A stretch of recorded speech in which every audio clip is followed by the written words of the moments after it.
Salve YouTube, and welcome to the grand final of Intel and the Scan tournament for Total War Rome 2. This is an invitational tournament hosted by Team Dignitas, and this is the grand final between the Prussian Prince and Volound. Volound is using Egypt, and the Prussian Prince, I believe, is using Parthia. Today, I'm joined with my good friend and fellow caster, Zaript. How's it going, man? Hello. It's going very nice. I just had slight confidence boost in show match we just got. Take a look at our channels so you can see 2 points of view. It was actually fun because at the beginning I was scared to lose and sort of lose my faith because I'm kind of already lost in the first round. My last chance to show myself on this tournament. At least on a show match, please. Yeah, we both kind of exited anticlimactically, didn't we? Yeah. There seems to be a lot of lag, though, in this game. But let's be honest, we both lost to current finalists. You lost to Volound in the first round. I lost to Prussian Prince in the first round. Oh, yeah. I'm okay with we that. We did. I'm fine with that as well. Yeah. Maybe we're not so bad after all. At least we don't know. At least we can't be sure yet, right? Yeah, it's not scientifically decided. It's not a decisive call. Okay, so since we're recording, do you want to go over Volound's build or Prussian Prince's build? Let's start with Volound, but before that, I think it would make sense to remind, at least to say people that this isn't best of 3. This final is best of 5, so it will have specific dynamic. People need to have more builds for this match, more different builds, especially considering that their previous builds, they all were shown up on the stream already. So they both kind of prepared to what to expect, and it would be, I don't know, it would be very exhausting for them to pick armies. Anyway, game is starting. Will you start with Egypt? I guess. All right, so let's take a look at Egypt. Egypt has brought a very sword-heavy build here. We've got 1, 2, 3, 4, 5, 6, 7, 8 units of these throwaway Egyptian infantry. Volound likes these a lot. He brings them often, as we saw in previous matches. He has 5 Galatian Royal Guards, and that's his infantry corps. And then he has his cavalry corps here on the left, just starting to show up for the Prussian Prince. He's got... looks like 4 Ptolemaic cavalry. And he's also brought 2 camel spearmen and finally an African elephant. So, interesting build from Volound here. So, I think... I'm you should... go for Prussian Prince, I guess, before they engage. Yeah. Yes. But just judging from Prussian Prince build, he will most likely try to not engage. But anyway, he have... Wait, how many...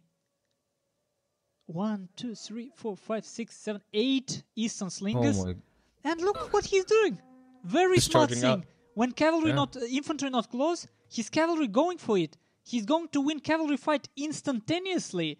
Decisive trample on most of his units there. And 1 royal cataphracts. Look how smart it is. Just to slow down infantry of Volound. Dancing there. Oh no, going around now. And wonderful. No, still, what is he doing?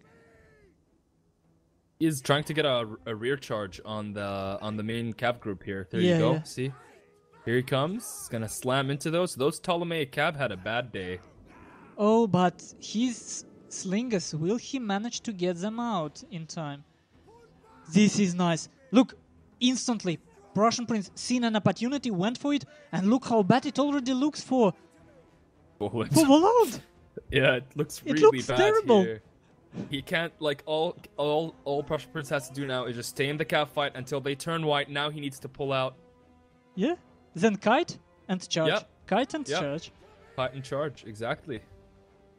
Oh. Devastating cav victory here for the Prussian Prince. He's brought 8 units of cataphracts. Insane.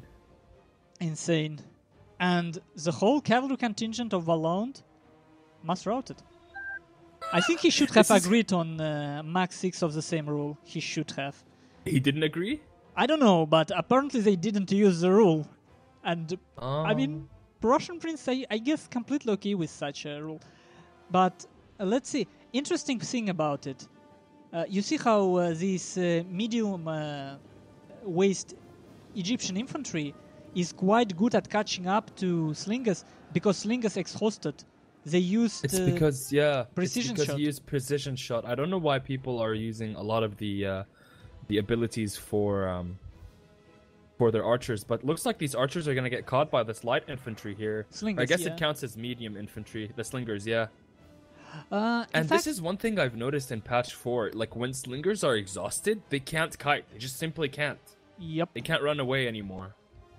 And I think PrussianPrince still have a habit from patch 3 because this fatigue was only added in patch 4 for slingers.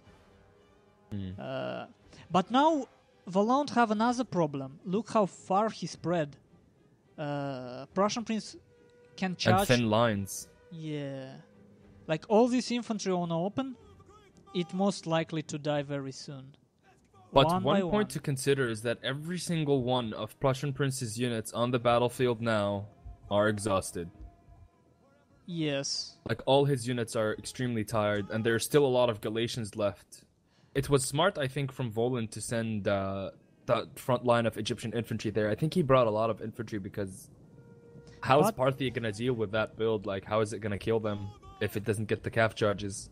And all these tired cataphracts now. Are their charges gonna really be that effective?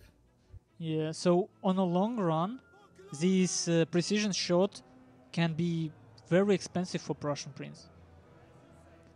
As you can see, these guys are very tired. PrussianPrince doesn't use precision shot anymore, but his cavalry clearly doesn't have the punch yet anymore. Look at this Egyptian infantry.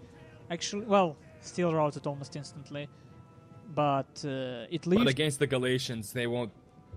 And looks like he's gonna now turn around and take the charge. Or is he? No, Nope. I think he realizes the problem. Yeah, he does. But I mean, there wasn't a better position to charge if he was gonna commit to the charge, because those guys were at the bottom of that little mini hill there. They would have taken so much damage from those charges, but I think PrussianPrince wants to use what remains of his skirmishers a little bit more before he actually commits to the charge. Yes, probably. I And guess look, he's surrounding the Galatians as well that are separated. trying to recharge them. They turned around, but they will not get good bracing bonus. And it's interesting how another cataphract actually charges pretty much in the back of first one. That's one annoying part about attack mechanic here. It always targets middle of a unit for some reason. You cannot target specific part of a unit. Volound does smart thing, you see? Well, pretty much the only thing he can do anymore. He spreads around. Not completely, but still tries to catch PrussianPrince in this nice enclave, or however it's called. Concave. Concave, thank you. You're welcome. So, I don't know, it's fatigue battle from now on. Yeah, it's a fatigue battle in the desert with units running on the ground and exhausted horses and elephants. I don't know. I think the PrussianPrince can't really skirmish anymore though, because look, he's next to the red line. Gonna have to turn around and charge at some point. He's going to get away through these two Egyptian infantry on right flank of Volound. Yeah, gaps. You see how he micros around into the gaps, getting out. Yep. But look how this exhausted slingers, how slowly they're running uphill. Those Egyptian infantry still can't take a charge from an exhausted cataphract. Well, obviously, especially on the move, no bracing bonus. Yeah. And actually, in this tournament, bracing did play a huge role. Because obviously, shock cavalry was used in pretty much every game of a tournament. Yeah. And I don't think like patch 4 was. It's still kind of fresh. Like this tournament, patch 4 was fresh. I don't think people had experimented with, new kinds of builds yet. Yeah. As much, at least, as patch 3. And even if you experiment with the build itself, there is some things that just difficult to learn. Let's say chariots again. Very potent tool, but it will take us, I believe, weeks before we realize the whole potential of it. In which scenario, which units to combine it with. But let's go back to this battle. One thing to mention... Prussian Prince is... Yeah? Oh, sorry, go ahead. No. You go. I just wanted to say that he's running out of space to run towards. And if Volound just sees this and just runs forward with his 2 Galatians on the right here, runs to the right a little bit to try and cut them off, maybe he might get a lot of those slingers. Yeah. And another problem for Prussian Prince is in fact that his slingers cannot stop and shoot anymore. They have to run all the time. And if we look, a lot of Parthian units have this heat resistance trait. I think all of them do. Yeah. Prussian Prince, one mistake away, honestly, from losing. He's trying, I think, his best to do something. Believe it or not, if I was the Prussian Prince right now, this is what I would do, Zaript. I would run all of my cavalry. I would leave my slingers, because, as you said, the slingers can't shoot and run anymore. They're useless. Leave them to die. Run your cavalry as far away as you can. Try to get them rested a little bit. If he can get still has a lot of cataphracts left. If he can get them to rest a little bit and get a trample charge on these widely spread out units, he might do some damage. Because, I mean, how many Galatians do we have left? We've got 4 Galatians, is it? 1, 2, 3, 4, 5 Galatians and 2 of these Egyptian infantry. Oh, look. One of them getting sandwiched by 3 cataphracts. 4th one coming. Prussian Prince. And that's an interesting thing about... Look, they dead. Instant shatter. Yeah, and interesting thing about it, when your unit's already exhausted, you should use trample. Because you're not losing anything. Yeah, of course. And that's what he does. How many units of those use trample? All of them, unfortunately. Think... All of them? No, yes. no, not all of them. Look, one of his cataphracts, 2 of his cataphracts didn't. He only used trample with 2 of his... Oh, no, all of them. No, not all of them, no. Well, some of them didn't. Yeah, some didn't. So it's smart to keep some in reserve there to use it for other infantry charges. Yeah, now he's trying to disengage. Actually, it's a time for elephants to come into this Galatian and Egyptian infantry. Because these Galatian guards, only 70 men left. They will easily die to elephants. I think Prussian Prince have a very nice opportunity here to kill 3 units very fast. But I wonder, right now he's focusing on getting out. It's very difficult to micro in this scenario to make clear decisions. Yeah,